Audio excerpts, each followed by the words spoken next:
The history of the world is taken from student essays. The inhabitants of ancient Egypt were called mummies. They lived in the Sahara Desert and traveled by camelot. The climate of the Sahara Desert is such that the inhabitants have to live elsewhere. So certain areas of the desert are cultivated by irrigation.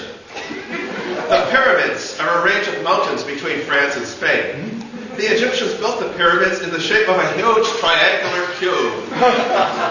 The Bible is full of interesting caricatures. In the first book of the Bible, Guinnesses, Adam and Eve from an apple tree. One of the children, Cain, once asked, "Am I my brother's son?" God asked Abraham to sacrifice Isaac on Mount Montezuma. Jacob, son of Isaac, stole his brother's birthmark. Jacob was a patriarch who brought up his 12 sons to be patriarchs, but they did not take to it. One of Jacob's sons, Joseph, gave refuse to the Israelites. Pharaoh forced the Hebrew slaves to make bread without straw. Moses led them to the Red Sea, where they made unleavened bread, which is bread made without any ingredients. Afterward, Moses went up on Mount Sinai to get the 10 Commandments. David was a Hebrew king skilled at playing the lyre. That's L-I-A-R. Yes. He fought with the philatelists, a race of people who lived in biblical times. Solomon, one of David's sons, had 500 wives and 500 porcupines. Without the Greeks, we wouldn't have history. The Greeks invented 3 kinds of columns: Corinthian, Ironic, and Doric. They also had myths. A myth is a female moth. One myth says that the mother of Achilles dipped him in the river Styx until he became intolerable. Achilles appears in the Iliad by Homer. Homer also wrote the Odyssey, in which Penelope was the last hardship that Ulysses endured on his journey. Actually, Homer was not written by Homer, but by another man of that name. Socrates was a famous Greek teacher who went around giving people advice. They killed him. Socrates died from an overdose of wedlock. Life in ancient Greece reeked with joy. In the Olympic Games, Greeks ran races, jumped, hurled the biscuits, and threw the java. The reward to the victor was a coral wreath. The government of Athens was democratic because people took the law into their own hands. There were no wars in Greece, as the mountains were so high that they couldn't climb over to see what the neighbors were doing. When they fought with the Persians, the Greeks were outnumbered because the Persians had more men.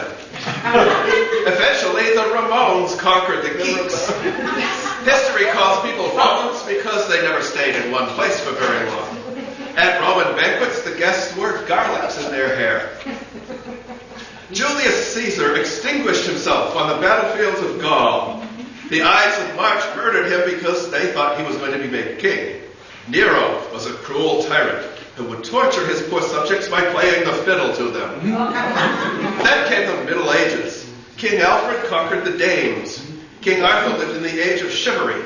King Harold mustered in his troops before the Battle of Hastings, and Joan of Arc was canonized by Bernard Shaw.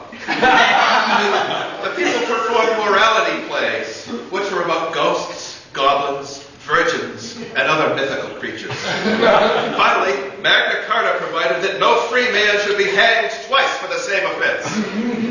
In medieval times, most of the people were alliterative.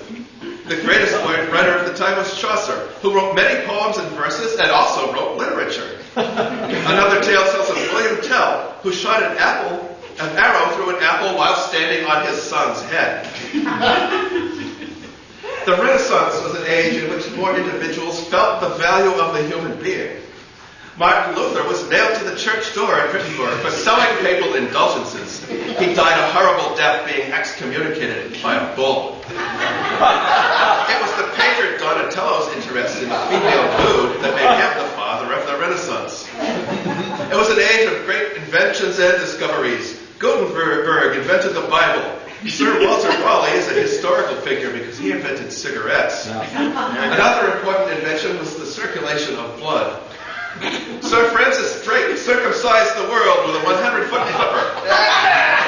The government of England was a limited mockery. Henry VIII found walking difficult because he had an abbess on his knee.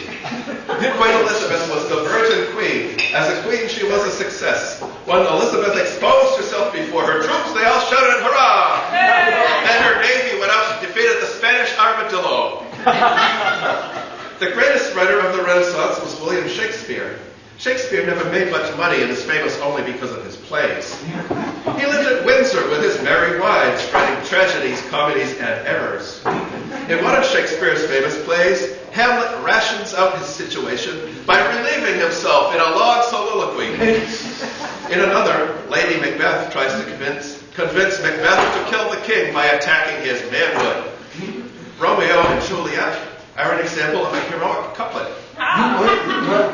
Writing at the same time as Shakespeare was Miguel Cervantes. He wrote Don Quixote. You really have to see that spell because it's the way it is. The next great author was John Milton. Milton wrote Paradise Lost. Then his wife died and he wrote Paradise Regained.